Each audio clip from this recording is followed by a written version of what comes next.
Hello, hello. It is 5/23, week 5. So, this week is really straightforward. I think once you kind of get your brain wrapped around the course, the whole course is actually fairly straightforward, certainly compared to other ones I've taken or facilitated. So, in this week, we're going to continue with the idea generation and always with kind of a lens towards online learning. I'm working from home right now because there's conferences at our K to 8 classes, and I am leaving at the time of this recording in like a day and a half to take a couple dozen middle schoolers to do some fire restoration in Maui. And all of my tasks today didn't have to be in person. So it felt kind of apropos, if you will you? Great. That that what you're going to be working on this week for your project involves not being on campus, not being in person. I mean, not that any of this coursework, it doesn't matter where I record the video.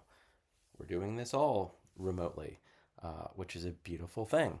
The commute to San Jose for you to come see me or me down to Irvine would be quite far.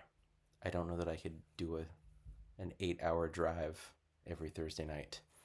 Um, so, yeah, there's a lot of pros to being able to learn and teach in different places and at different times. If anything, it's kind of an amazing thing. I think that if you were in the classroom while we were in lockdown, um, we figured it out. All the schools figured it out. Some better than others, some smoother than others. But I think that there's so much of like a negative connotation towards that. Um, it was actually said in a meeting that we will never ever do remote learning again. Like one time we had no power at campus, so it was just campus is closed. Could we have done remote learning? We could have, but I think that there is such a strong negative correlation between remote learning and being in lockdown. Um, Justifiably scared most days. So it's an interesting space to be kind of creating content on your part for a scenario like this. There are definitely schools where every day counts, and if you take a day off, you don't have funding for the day, and so it's or pivoting to remote learning. I know a lot of schools in the Midwest that have snow days have pivoted towards just doing a remote day, so that they're not going until like the end of June to try and make up days depending on various snowstorms. So there are a lot of positives and a lot of flexibility available. I also just want to name that like there's some strong negative emotions that a lot of people, including you, might be feeling, and that's absolutely okay. I'm hoping that we can hold space for that, and then also look at all the amazing ways that we can connect between teachers and students when we don't have to be or can't be in the same physical space. There's I mean, that's kind of our go-to is to be like in the same space. When we think of what a school is, we often name a place and don't name the community. But that's like what I learned in like third grade after school at our church, that like the church isn't the building, it's the people. And that's essentially what I'm getting at, is that so many people look at a building as the school, but it's really us. And so trying to imagine what school might be, and I think honoring that it doesn't have to be at the same place at the same time is interesting, and certainly adds another kind of layer in like the onion that is this course that you are now learning remotely, which is what you're doing, right? So uh, there are some readings to do. The one reading on the week 5 page is things we learned about virtual school. It was written in, I believe, December of 2020. Um, and a few of the things are like, here's some great things we've done. And it's interesting seeing now 5 years out what things we've continued, what things we absolutely refuse to do, and what things we're just kind of in the moment and we've kind of left behind. Your assignment is number 3. It's called Idea Generation. There is a Google Doc, and even in the description of it, there are 1, 2, 3, 4 things to read. In the instructions, there are 1, 2, 3, 4, 5, 6 things to read. So the week 5 page looks pretty minimal, but then you click through the Google Doc, and there's much more to read. With this, there's definitely a provocation for using generative AI in your lesson and potentially in your prototype that you're going to eventually get to. The one thing that I think might help as an example, and I'm going to kind of wrap up um, this week's video giving you kind of a different analogy or a different example, I suppose. It's not an analogy, it is an example of how you can use the design thinking process to iterate in a school setting, is one that's like very concrete. So our school does an all school assembly every Friday morning, and it used to be only in person and only microphone and speaker. Hi, everyone. Welcome. We're going to talk, and there's a thing. When we were all in our own houses in lockdown, it was a Zoom webinar. So I was the host of it. I was always behind stage, and our middle school students, mostly 7th and 8th graders, ran the whole thing. So they would hop on as panelists, kind of co-hosts. Everyone else would watch it. At one point, it was like a video that we made. Most of the time, it was like a thing that would actually run live, and then we started kind of having slides because it was easy to do. Everyone already had a screen in front of them. You could just share your screen. So then our student council, we call them STUCO, student council, would share their slides. And then in the fall of 2020, our school was actually one of the first to be in person, which was a fairly scary time for a lot of us.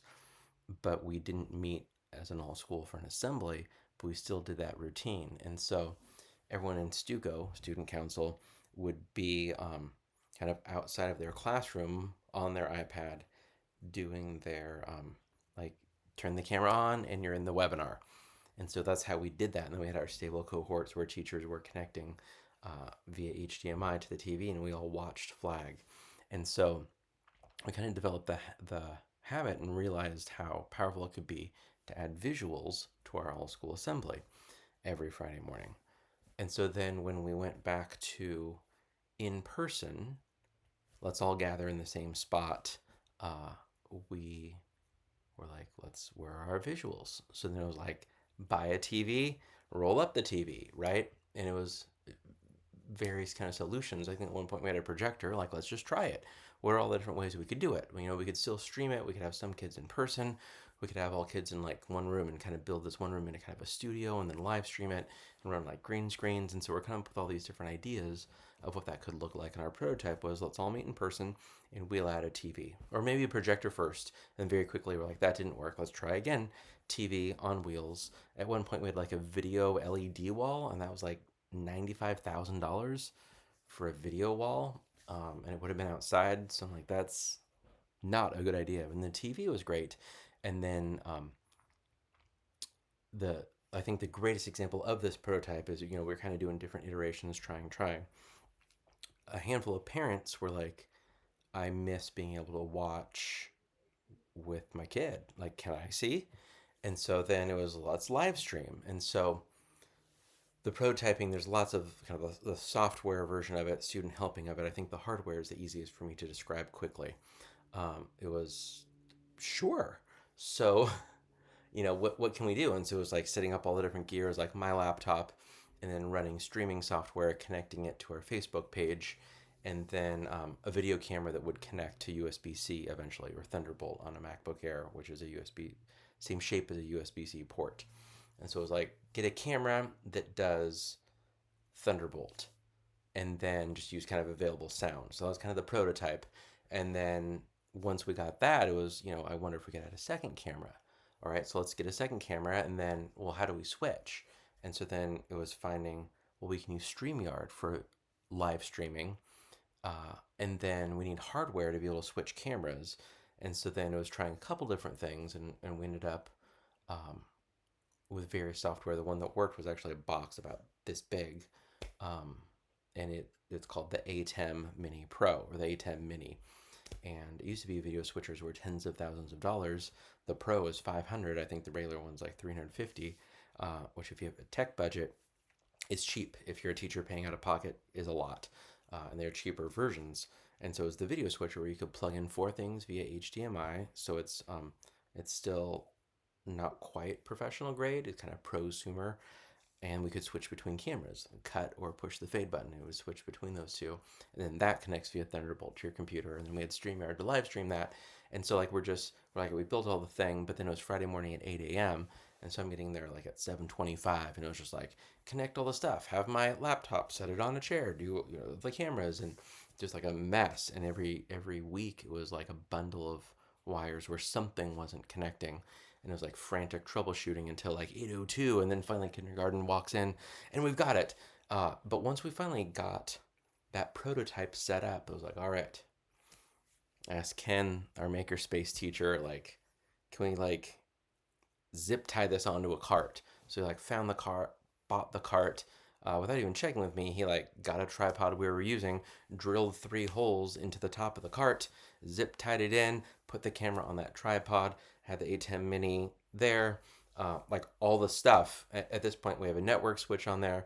We have a hub, or yeah, like a hub where you can connect like 4 USB-C things. Um, it's quite involved, and in the mornings, uh, I am now not like we must get there at 7:30. My kids are also in grades 4, 6, and 7, and they are not like out the door at this time. It takes a while, so I can just now wheel the cart. But it took several iterations to get just the right setup for our live stream cart. Um, but now we have it. I should not have just been like, let's start drilling holes and like zip tying stuff in, because the setup and the hardware has changed pretty significantly since that initial idea. We weren't even live streaming in the initial idea.